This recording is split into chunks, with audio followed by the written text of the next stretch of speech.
হযরত রাফি রাদিয়াল্লাহু তাআলা আনহু থেকে বর্ণিত, তিনি বলেন, আমি রাসূলুল্লাহ সাল্লাল্লাহু আলাইহি ওয়াসাল্লামকে দেখেছি যখন হাসান ইবনে আলী রাদিয়াল্লাহু তাআলা আনহু জন্মগ্রহণ করেন ফাতেমা রাদিয়াল্লাহু তাআলা আনহার ঘরে।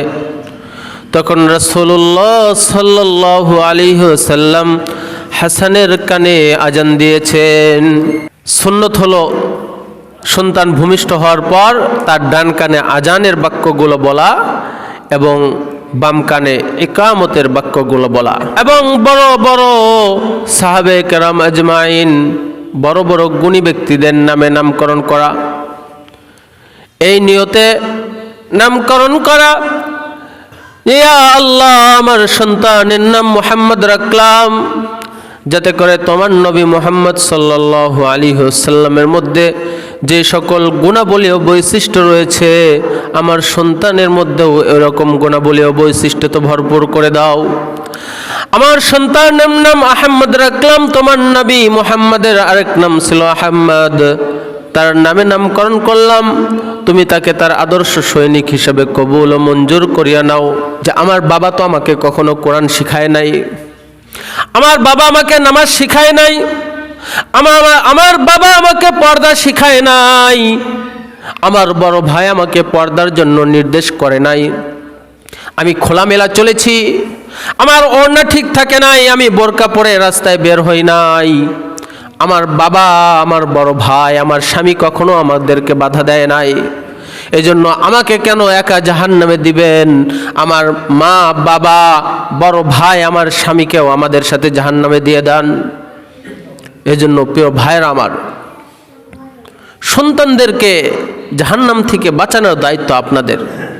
সম্মানিত উপস্থিতি, আল্লাহ রাব্বুল আলামিন মানব জাতিকে যত ধরনের নিয়ামত দান করেছেন তন্মধ্য থেকে অন্যতম নিয়ামত হলো সন্তানাদি। আল্লাহ তাআলা মানুষকে এই সন্তানাদির মাধ্যমে অনেক বড় একটি নিয়ামত দিয়েছেন।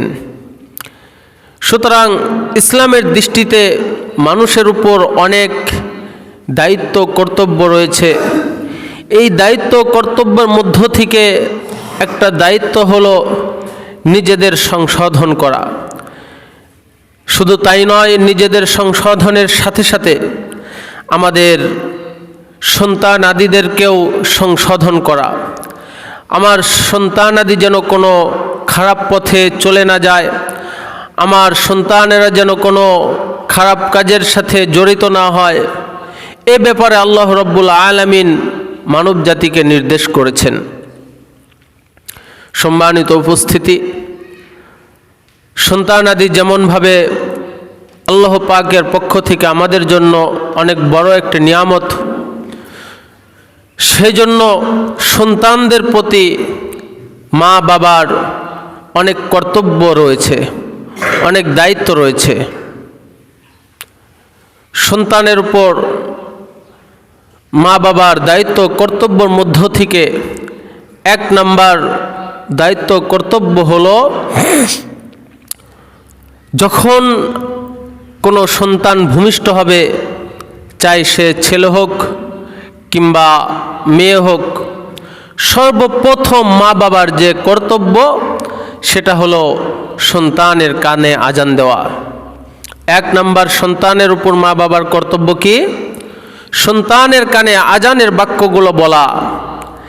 এর কারণ হলো যাতে করে একটি সন্তানের পৃথিবীর আলো দেখার সাথে সাথে তার মস্তিষ্কের মধ্যে, তার ব্রেনের মধ্যে, তার কলবের মধ্যে যেন সর্বপ্রথম যে কথাগুলো যাবে, যে কথাগুলো ঢুকবে, সেটা যেন আল্লাহ রাব্বুল আলামিনের গুণগান এবং আল্লাহ রাব্বুল আলামিনের মহিমান্বিত ধ্বনিগুলো তার অন্তরের মধ্যে যা লাগে। এই জন্য সুন্নত হলো সন্তান ভূমিষ্ঠ হওয়ার পর সর্বপ্রথম সন্তানের কানে আজান দেওয়া।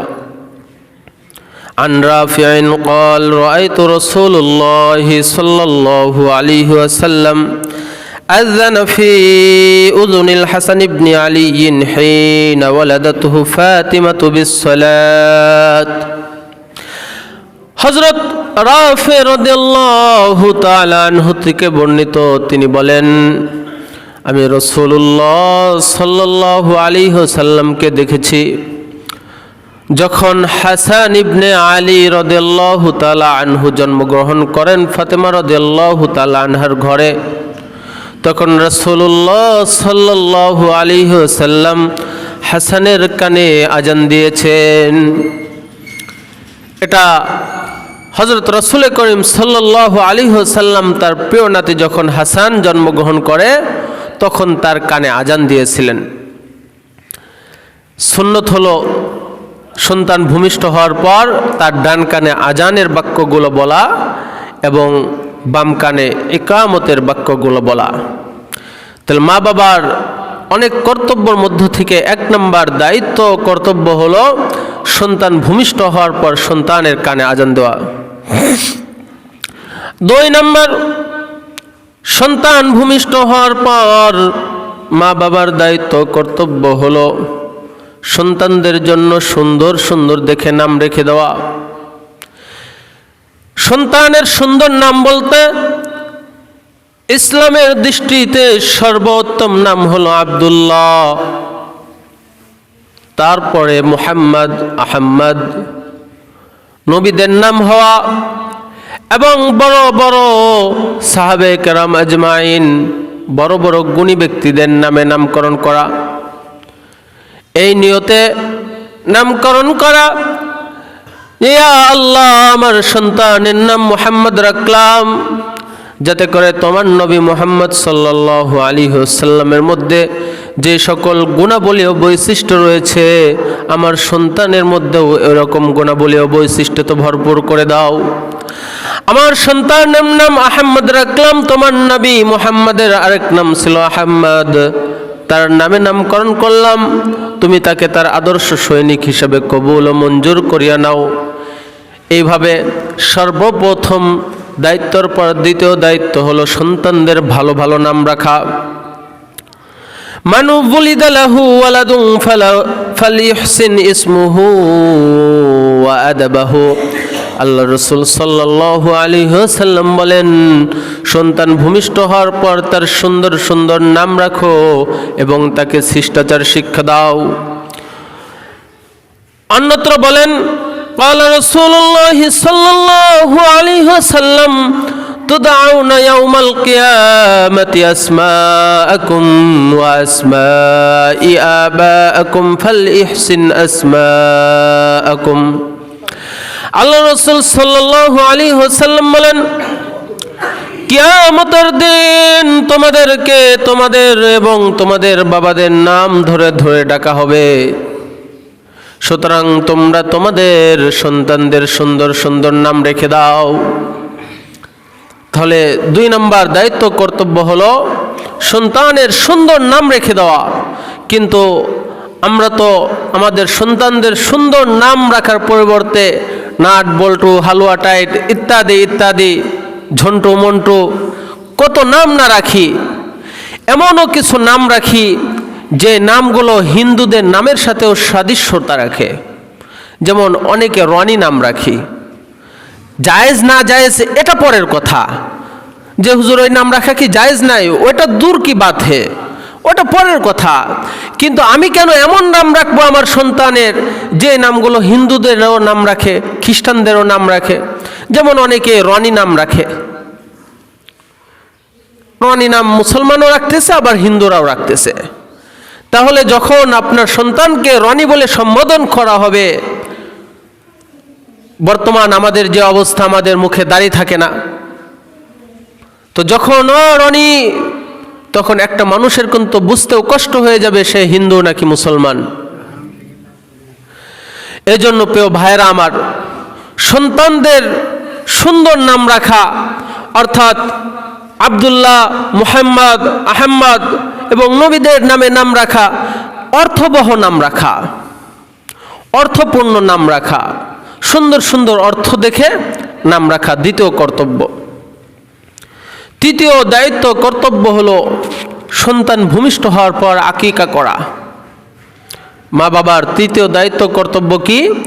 সন্তান ভূমিষ্ঠ হওয়ার পর 7 দিনের দিন আকিকা করা। এই আকিকা করা হলো সুন্নাত। এই আকিকা করার মাধ্যমে আল্লাহ রাব্বুল আলামিন ওই বাচ্চার থেকে যত প্রকার বালা মুসিবত আসতে পারে সমস্ত বালা মুসিবত থেকে ওই বাচ্চাকে হেফাজত করে দেন। এই জন্য 7 দিনের দিন বাচ্চার মাথার চুল মুন্ডানো এবং আকিকা করে দেওয়া যদি সামর্থ্য থাকে। চুল মুন্ডানোর পরে ওই মাথার যে চুল হয়েছে সেই পরিমাণ চুলের সমপরিমাণ স্বর্ণ অথবা রূপা সদকা করে দেওয়া। আমাদের যাদের সামর্থ্য থাকবে স্বর্ণ সদকা করে দিব ওই পরিমাণ, আর যদি সামর্থ্য না থাকে কমপক্ষে ওই চুলের সমপরিমাণ রূপা কি করে দেওয়া, সদকা করে দেওয়া। অনেক বেশি আসে না, ওই চুলের সমপরিমাণ রূপা যদি সদকা করতে যাই সর্বোচ্চ 200 টাকা বা 150 টাকা হবে। কিন্তু আমরা তো জানি না, জানলে পরে যে কোনো বাবা মাই কিন্তু করবে। এজন্য 7 দিনের দিন বাচ্চার মাথা মুন্ডানোর পর ওই চুলের সমপরিমাণ স্বর্ণ অথবা রূপা কি করে দেওয়া, সদকা করে দেওয়া এবং আকিকা করা যদি সামর্থ্য থাকে। আল্লাহ রাসূল সাল্লাল্লাহু আলাইহি ওয়াসাল্লাম যখন হাসান হুসাইন রাদিয়াল্লাহু তাআলা আনহু জন্মগ্রহণ করেন তখন তাদের জন্য তিনি আকিকা করেছেন। আন উম্মে কুরাজিল আকিক কাইবাতি ক্বালাত সামি'তু রাসূলুল্লাহি সাল্লাল্লাহু আলাইহি ওয়াসাল্লাম ইয়াকুল আনিল গুলামি শাতানি মুকাফাতিআনি ওয়া আনিল জারিয়াতি শাতুন লা ইয়াদুররুকুম উযকুরান কুন্না আম ইনাসান। আন উম্মে কুরাজ থেকে বর্ণিত, তিনি বলেন রাসূলুল্লাহ সাল্লাল্লাহু আলাইহি ওয়াসাল্লাম থেকে আমি শুনেছি যে কোনো ঘরে যদি ছেলে সন্তান জন্মগ্রহণ করে তার জন্য 2টি বকরি, আর যদি মেয়ে সন্তান জন্মগ্রহণ করে তাহলে তার জন্য 1টি বকরি আকিকা করা। এই বকরিটা পুরুষ হোক বা মাদি হোক তাতে কোনো সমস্যা নাই, অর্থাৎ খাসি হোক বা ছাগি হোক এতে কোনো কি নাই, সমস্যা নাই। অনেকেই দেখা গেছে যে বাচ্চাদের আকিকা দেওয়ার মুহূর্তে এসে জিজ্ঞেস করে, হুজুর যে ছাগি দ্বারা বা আপনারা ধাড়ি বলেন, ধাড়ি দ্বারা আকিকা করা যাবে কি যাবে না? কোনো সমস্যা নেই, ধাড়ি দ্বারাও কি করা যাবে, আকিকা করা যাবে। আপনি চাইলে খাসি দ্বারাও আকিকা করতে পারেন, আপনি চাইলে ধাড়ি দ্বারাও আকিকা করতে পারেন। 4 নম্বর, সন্তানদের উপর মা বাবার কর্তব্যের মধ্য থেকে 4 নম্বর কর্তব্য হলো সন্তানদের দ্বীন ও নৈতিকতা শিক্ষা দেওয়া। এই দায়িত্বটা মা বাবার জন্য সবচাইতে বড় দায়িত্ব হলো দ্বীন এবং নীতি নৈতিকতা শিক্ষা দেওয়া। আপনার সন্তানকে আপনি কিভাবে গড়ে উঠাবেন এটা আপনাকেই গ্রহণ করতে হবে, আপনাকেই প্রচেষ্টা করতে হবে, চেষ্টা করতে হবে যে আমি আমার সন্তানকে কোন লেভেলের গড়ে উঠাবো। আমরা অনেক মা বাবা শেষ বয়সে এসে আফসোস করি যে আমার সন্তানটা এমন হলো কেন, আমার সন্তান আমাকে ধরে মারে, আমার সন্তান আমাকে ভাত দেয় না, আমার সন্তান আজ নেশাখোর, আমার সন্তান গাঁজা খায়, আমার সন্তান আজ অন্যায় কাজের সাথে লিপ্ত। এর দায়ভার সন্তানকে দিলে হবে না, এর দায়ভার তোমার উপর। কথা বলুন ঠিক কিনা? তুমি যদি তোমার সন্তানকে সঠিকভাবে যদি গড়ে তুলতে, তোমার সন্তানকে যদি ছোটবেলা থেকেই আদব, শিষ্টাচার, ইসলামী শিক্ষায় শিক্ষিত করতে, আজ তোমার সন্তানের বেহাল দশা হতো না। কথা বলুন ঠিক কিনা? এই জন্য মা বাবার জন্য সবচাইতে বড় দায়িত্ব হলো সন্তানকে দ্বীন এবং নীতি নৈতিকতা শিক্ষা দেওয়া। আল্লাহ রাসূল সাল্লাল্লাহু আলাইহি ওয়াসাল্লামের সাহাবে কেরাম আব্দুল্লাহ ইবনে আব্বাস রাদিয়াল্লাহু তাআলা আনহু বলেন, ক্বালু ইয়া রাসূলাল্লাহ ক্বাদ আলিমনা হাক্কাল ওয়ালিদি আলাল ওয়ালাদি ফামা হাক্কুল ওয়ালাদি আলা ওয়ালিদিন। ক্বালা সাল্লাল্লাহু আলাইহি ওয়াসাল্লাম, মিন হাক্কিল ওয়ালাদি আলাল ওয়ালিদি আন ইহসিনা আদাবাহু ওয়া আন ইহসিনা ইসমুহু। হযরত আব্দুল্লাহ ইবনে আব্বাস রাদিয়াল্লাহু তাআলা আনহু থেকে বর্ণিত, তিনি বলেন, সাহাবায়ে কেরাম আজমাইন জিজ্ঞাসা করলেন, ইয়া রাসূলুল্লাহ, আমরা তো জানি যে মাতা পিতার প্রতি সন্তানের কি দায়িত্ব কর্তব্য, তাহলে সন্তানের উপরও মাতা পিতার কোনো দায়িত্ব কর্তব্য আছে কিনা? আল্লাহ রাসূল সাল্লাল্লাহু আলাইহি ওয়াসাল্লাম বললেন, অবশ্যই সন্তানের উপর মা বাবার অনেক দায়িত্ব কর্তব্য রয়েছে। তার মধ্য থেকে অন্যতম দায়িত্ব কর্তব্য হলো সে তার সন্তানকে আদব এবং শিষ্টাচার শিক্ষা দিবে এবং তার সুন্দর দেখে নাম রেখে দিবে। আল্লাহ রাসূল সাল্লাল্লাহু আলাইহি ওয়াসাল্লাম অন্যত হাদিসে বলেন, মা নাহালা ওয়ালিদুন ওয়ালাদাহু নুহলান আফজালু মিন আদাবিন হাসানিন। রাসূলুল্লাহ সাল্লাল্লাহু আলাইহি ওয়াসাল্লাম বলেন, কোনো পিতা তার সন্তানকে উত্তম চরিত্র শিষ্টাচারের চেয়ে ভালো কোনো উপহার দিতে পারে না। কোনো পিতা যদি তার সন্তানকে আদব ও শিষ্টাচার শিক্ষা দেয়, এর চাইতে ভালো কোনো উপহার ওই সন্তানের জন্য বাবার আর হতে পারে না। এজন্য প্রিয় ভাইয়েরা আমার, আমরা যদি আমাদের সন্তানদেরকে আদব শিষ্টাচার যদি শিক্ষা দিতে পারি, আমার সন্তানদেরকে যদি দ্বীনি শিক্ষায় শিক্ষিত করতে পারি, আমার সন্তানদেরকে যদি কোরআনের জ্ঞানী করতে পারি, কোরআনের আলোয় যদি আলোকিত করতে পারি, ওই সন্তান কখনো গাঁজাখোর নেশাখোর হতে পারে না। আজ পর্যন্ত কোনো মাদ্রাসার শিক্ষার্থীদেরকে আপনারা বিড়ি খেতে দেখেছেন? দেখেন নাই। কোনো মাদ্রাসার শিক্ষার্থীদেরকে দাঁড়ায় থাকা প্রস্রাব করতে দেখেছেন? দেখেন নাই।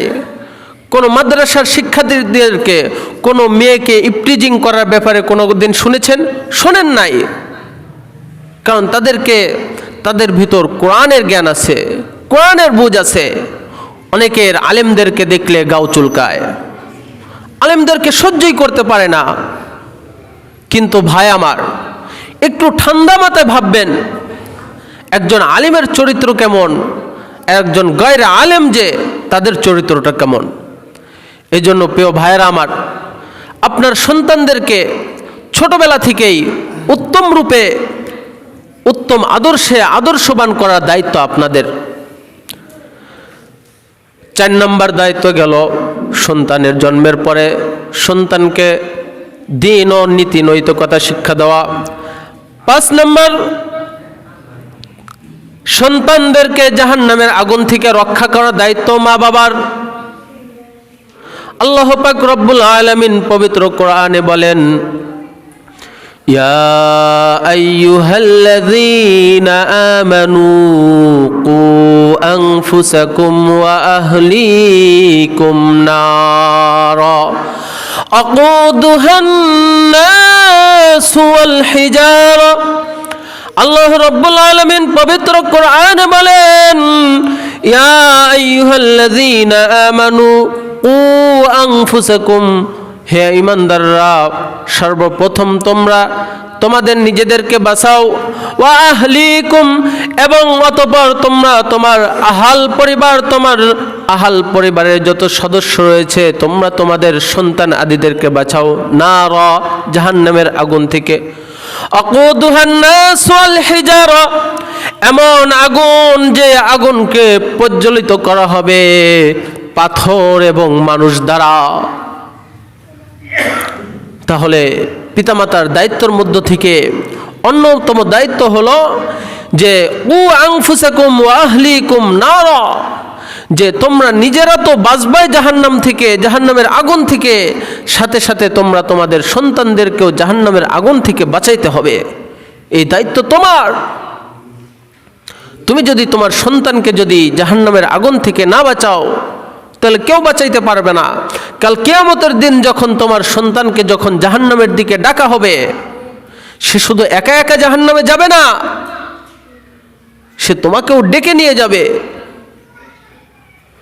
যে আমার বাবা তো আমাকে কখনো কোরআন শিখায় নাই, আমার বাবা আমাকে নামাজ শিখায় নাই, আমার বাবা আমাকে পর্দা শিখায় নাই, আমার বড় ভাই আমাকে পর্দার জন্য নির্দেশ করে নাই, আমি খোলামেলা চলেছি, আমার ওড়না ঠিক থাকে নাই, আমি বোরকা পরে রাস্তায় বের হই নাই, আমার বাবা, আমার বড় ভাই, আমার স্বামী কখনো আমাদেরকে বাধা দেয় নাই। এজন্য আমাকে কেন একা জাহান্নামে দিবেন? আমার মা বাবা বড় ভাই আমার স্বামীকেও আমাদের সাথে জাহান্নামে দিয়ে দেন। এজন্য প্রিয় ভাইরা আমার, সন্তানদেরকে জাহান্নাম থেকে বাঁচানোর দায়িত্ব আপনাদের।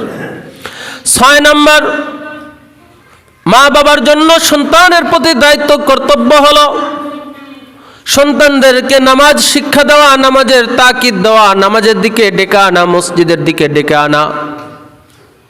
সন্তানের বয়স যখন 7 বছর হবে তখন সন্তানদেরকে নামাজের জন্য তাকিদ দেওয়া, নামাজের জন্য উৎসাহিত করা, নামাজের গুরুত্বপূর্ণ এ বিষয় তাদেরকে শিখানো।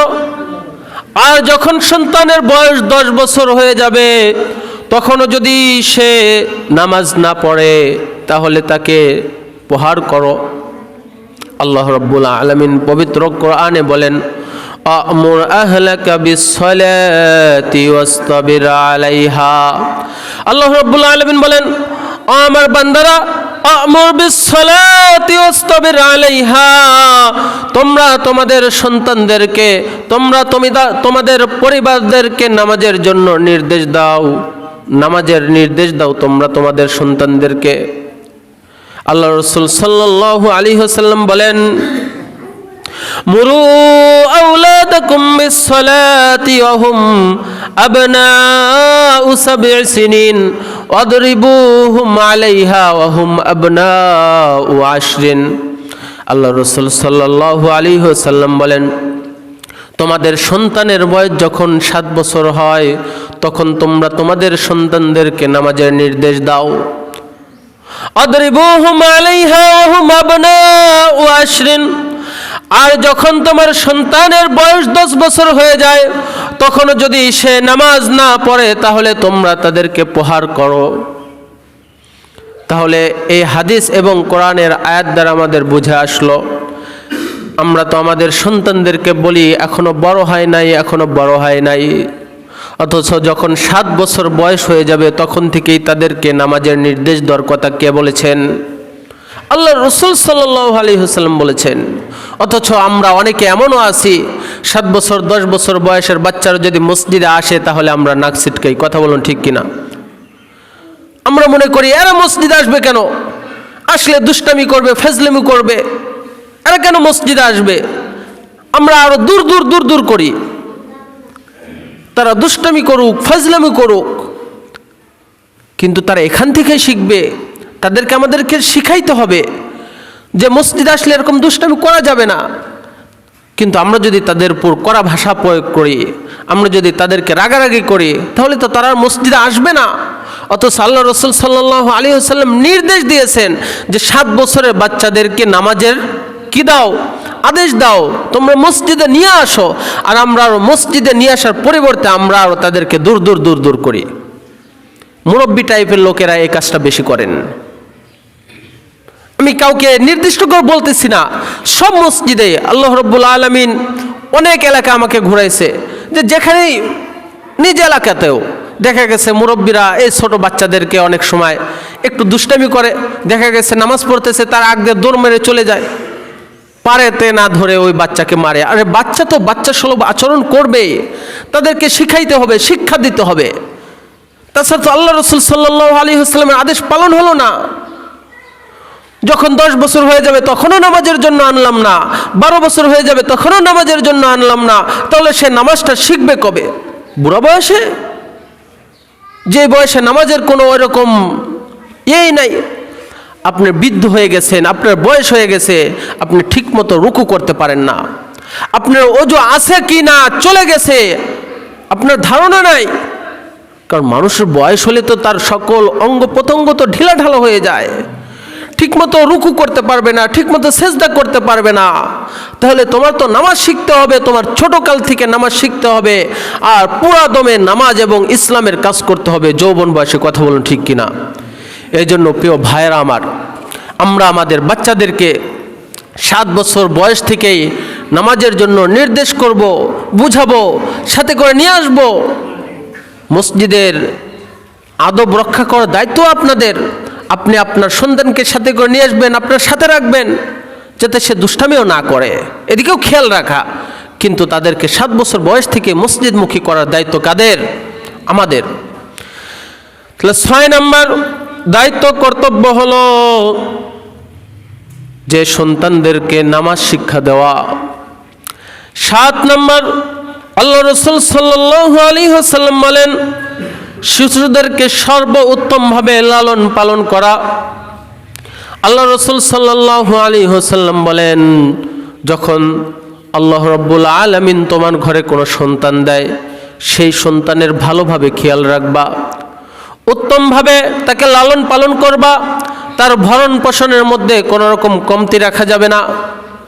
শুধু তাই নয়, আল্লাহ রাসূল সাল্লাল্লাহু আলাইহি ওয়াসাল্লাম বলেন কোনো ঘরে যদি কোনো মেয়ে সন্তান জন্মগ্রহণ করে, সেই বাবা যদি সেই মেয়ে সন্তানকে, কন্যা সন্তানকে যদি উত্তম রূপে যদি বড় করে উঠায়, আল্লাহ রাসূল সাল্লাল্লাহু আলাইহি ওয়াসাল্লাম বলেন ওই সন্তানের মাধ্যমে, ওই কন্যা সন্তানের মাধ্যমে তোমাকে জাহান্নাম থেকে মুক্ত করে দেওয়া হবে। সুবহানাল্লাহ।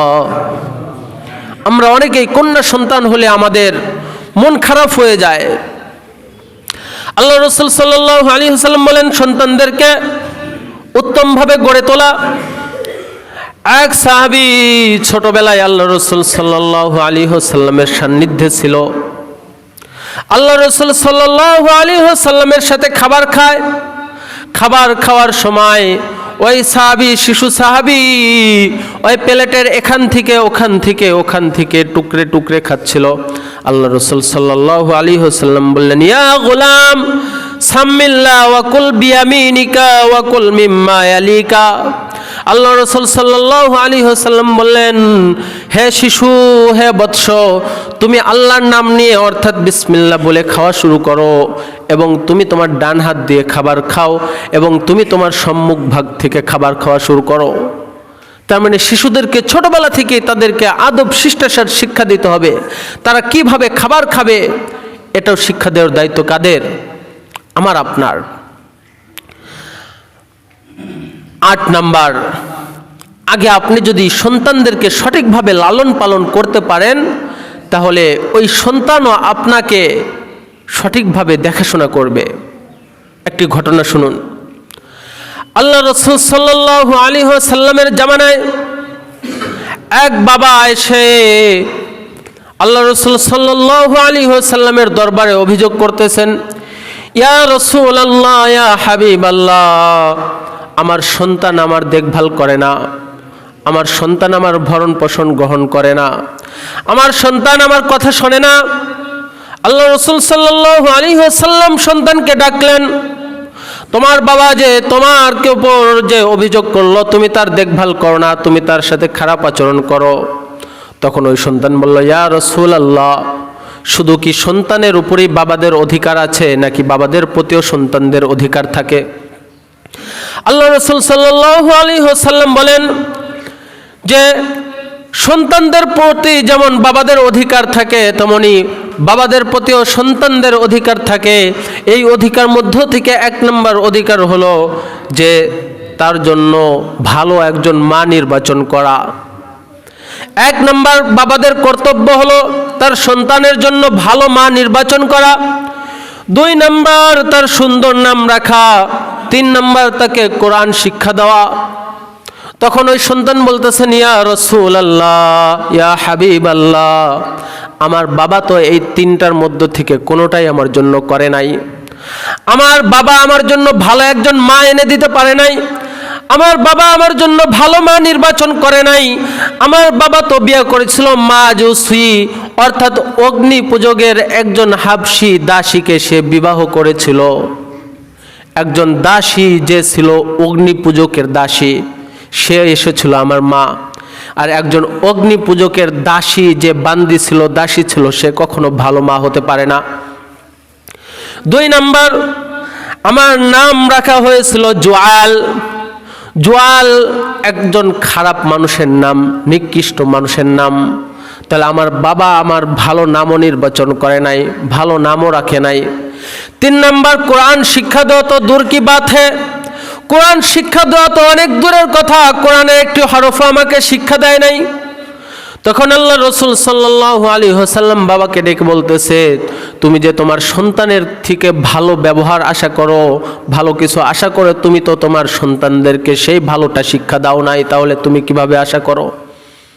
এজন্য প্রিয় ভাইয়েরা আমার, বিশেষ করে যুবক ভাইয়েরা যারা আছি এখনো বিবাহ শাদী করি নাই, আমাদের মা বাবার দায়িত্ব কর্তব্য হলো আমার সন্তানকে যে বিবাহ করাবো, যে কোন ঘরের মেয়ে, কোন বংশের, সে কেমন মেয়ে, সে নামাজ পড়ে কিনা, সে কোরআন জানে কিনা, তার আদব কায়দা আছে কিনা, সে পর্দায় থাকে কিনা, নাকি সে খোলামেলা, এই সকল জিনিস যাচাই করে আমার সন্তানের বউ হিসাবে ঘরে উঠানোর দায়িত্ব মা বাবার। এজন্য ভালো মা যদি আপনার, একজন বলেছেন যে তুমি একজন শিক্ষিত মা দাও, আমি একজন শিক্ষিত জাতি দিব। আসলে কথাটা বাস্তব। আপনার সন্তানদেরকে শিক্ষিত করার প্রথম হাতে খড়ি দিবে মা। বাবারা তো বাহিরে কাজকর্ম করবে, বাবারা কিন্তু সন্তানদেরকে গড়ে উঠায় না, গড়ে উঠায় কারা? মায়েরা। এজন্য একজন উত্তম আদর্শবান মা যদি ঘরে থাকে, একজন চরিত্রবান মা যদি ঘরে থাকে, সেই ঘরের সন্তানরাও চরিত্রবান হবে, এটাই বাস্তব। আপনার মেয়েরা আপনার স্ত্রীদের কাছ থেকে শিক্ষা গ্রহণ করবে। আপনার স্ত্রী যদি খোলামেলা চলে, আপনার মেয়েও খোলামেলা চলবে, কখনোই আপনি বাধা দিতে পারবেন না, কিছু বলতে পারবেন না। এই জন্য বিবাহ শাদীর ব্যাপারে প্রিয় ভাইয়েরা আমার, উত্তম চরিত্রবান মেয়ে দেখে বিবাহ করা, অর্থ সম্পদ দেখা এটা পরে দেখবেন। সর্বপ্রথম মেয়েটা কেমন, তার ইসলামী শিক্ষায় শিক্ষিত কিনা, তার আচার আচরণ, তার বংশ, সব কিছু দেখার পরে তার অর্থ সম্পদ দেখবেন।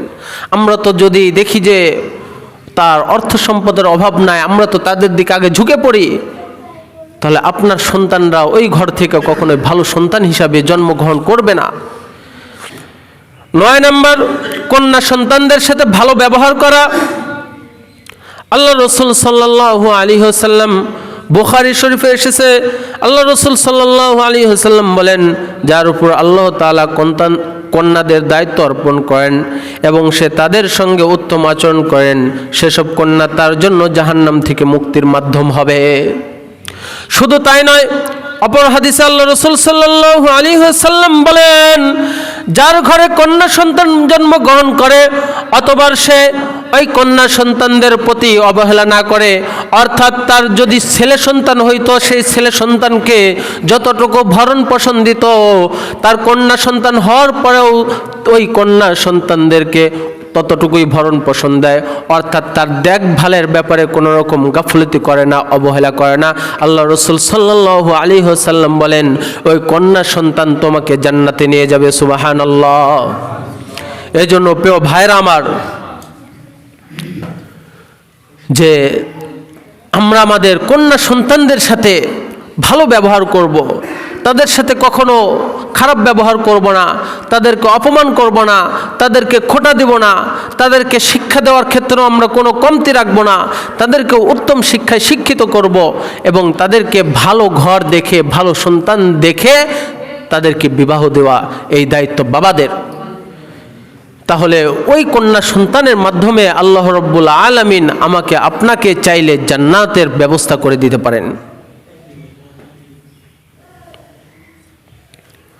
আল্লাহ রসুল সাল্লাল্লাহু আলাইহি ওয়াসাল্লাম বলেন, 10 নম্বর, মা বাবার কর্তব্য হলো, বিশেষভাবে বাবারা তোমরা জেনে রাখো, তোমরা যদি তোমাদের জীবদ্দশায় যদি তোমাদের সন্তানদেরকে কোনো কিছু দিতে চাও, তাহলে সকল সন্তানদেরকে তোমরা সমানভাবে দাও।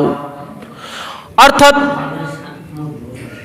তোমাদের অর্থ সম্পদ যদি তোমার জীবদ্দশায় যদি ভাগাভাগি করে দিতে চাও, তাহলে কোনো সন্তানকে কম, কোনো সন্তানকে বেশি এটা করা যাবে না, বরং সমস্ত সন্তানদেরকেই সমান ভাগে ভাগ করে দিতে হবে। ছেলেকেও যতটুকু দিবা, মেয়েকেও ততটুকু দিবা। আর মৃত্যুর পরে ছেলেরা এবং মেয়েরা ছেলেদের তুলনায় 2 ভাগের 1 ভাগ পাবে, ওটা হলো মৃত্যুর পর। কিন্তু তুমি যদি তোমার জীবদ্দশায় যদি কোনো কিছু দিয়ে যাও, ভাগাভাগি করতে চাও, তাহলে সবাইকে এক সমানভাবে দিতে হবে। আল্লাহ রসুল সাল্লাল্লাহু আলাইহি ওয়াসাল্লামের জামানায় এক সাহাবী তার এক সন্তানের জন্য কিছু উপহার নিয়ে আসলো। তখন ওই সাহাবীর স্ত্রী বলতেছেন, তুমি যদি তোমার এই সন্তানকে যদি তুমি এই উপহার দিতে চাও, তাহলে তুমি সর্বপ্রথম আল্লাহ রসুল সাল্লাল্লাহু আলাইহি ওয়াসাল্লামকে সাক্ষী করো, অর্থাৎ আল্লাহ রসুল সাল্লাল্লাহু আলাইহি ওয়াসাল্লামকে জানাও যে আমি আমার সন্তানকে এই উপহারটা দিতে আসতেছি। ওই সাহাবী আল্লাহ রসুল সাল্লাল্লাহু আলাইহি ওয়াসাল্লামের কাছে চলে গেলেন, ইয়া রাসূলুল্লাহ, আমি আমার সন্তানের জন্য এই উপহারটা কিনে এনেছিলাম, আমার বিবি আমাকে বলতেছে সর্বপ্রথম আপনাকে সাক্ষী করার জন্য আমি আমার সন্তানকে এই উপহারটা দিতে চাই, আপনি কি বলেন? রাসূল সাল্লাল্লাহু আলাইহি ওয়াসাল্লাম বললেন, তোমার কয়জন সন্তান? সাহাবী বলল, আমার তো 3 জন সন্তান। তখন আল্লাহ রাসূল সাল্লাল্লাহু আলাইহি ওয়াসাল্লাম বলেন, তুমি যদি জাহান্নামের আগুন যদি কিনে নিতে না চাও, তাহলে তুমি আরো 2 জন যে সন্তান আছো ওই সন্তানের জন্য ওই উপহার কিনে আনো। তখন ওই সাহাবী গিয়ে ওই উপহারটা তার ছেলের থেকে নিয়ে নিল। তার মানে আর 2টা দেওয়ার তার সামর্থ্য নাই, তাহলে আমি একজনকেও দেব না। এর জন্য প্রিয় ভাইয়ের আমার, অনেক বাবারাই দুনিয়ার বুকে এই কাজটা করে, অনেক বাবারাই যে শেষ বয়সে এসে দেখা গেছে যে একজন সন্তান আমাকে একটু ভালোবাসতেছে, একটু দেখভাল করতেছে। সন্তান যদিও খারাপও যদি হয়, আপনার 5 জন সন্তান আছে, 5 জনের মধ্য থেকে আপনাকে একজন একটু বেশি দেখভাল করতেছে, এর জন্য আপনার জীবিদ্দশায় তাকে লুক করে হোক বা ওপেনেই হোক তাকে আপনি কিছু অর্থ সম্পদ লিখে দিলেন, তাহলে আপনি জাহান্নামের আগুন ক্রয় করে নিলেন। এজন্য সাবধান। আপনার সন্তানরা আপনার সাথে খারাপ ব্যবহার করতে পারে, কেউ আপনাকে দেখতে পারে আরেকজন দেখতে পারে না, কিন্তু আপনার এই কাজ করা যাবে না। যদি যান, যদি করেন, তাহলে জাহান্নামের আগুন ক্রয় করে নেওয়া। আল্লাহ রাব্বুল আলামিন আমাকে সহ আপনাদের সকলকে আজকে যে আলোচনা করা হলো এই আলোচনার উপর মানার তৌফিক দান করুন। সকলে বলি আমিন।